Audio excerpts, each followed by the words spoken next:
شوہر کا دوسری عورتوں میں دھیان ہٹانے کے لیے شوہر کا دوسری عورتوں سے دھیان ہٹانے کے لیے سورۃ نمل آیت نمبر 30-31 پڑھیں، پانی پر دم کر کے دیں، استغفار کثرت سے پڑھیں، اللہم استر عوراتنا وآمن رواتنا پڑھیں تاکہ اللہ تعالیٰ اس کو اس شر سے بچا لے، ہدایت عطا فرما دے۔ قاری صاحب محمد یوسف استخارہ پلیز۔ استخارہ ایسے نہیں ہوتا، استخارہ ہوتا ہے اللہ تعالیٰ سے مشورہ کرنا کہ میں فلاں کام کرنا چاہ رہا ہوں، یہ میرے لیے بہتر ہے یا نہیں، تو استخارہ اس کو کہتے ہیں۔ باقی استخارہ جس کو آپ کہہ رہے ہیں وہ تشخیص ہوتی ہے، وہ نام سے نہیں ہوتی، علامات سے ہوتی ہے۔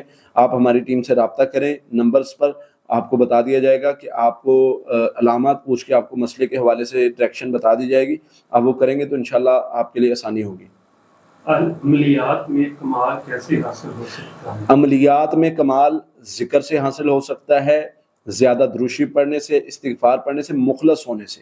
اخلاص جو بندے کے اندر آ جاتا ہے اللہ تعالیٰ اس کو خیر سے نواز دیتے ہیں، کامیابیوں سے نواز دیتے ہیں، وہ بندہ کامیاب ہوتا ہے، وہ بندہ ناکام نہیں لوٹتا۔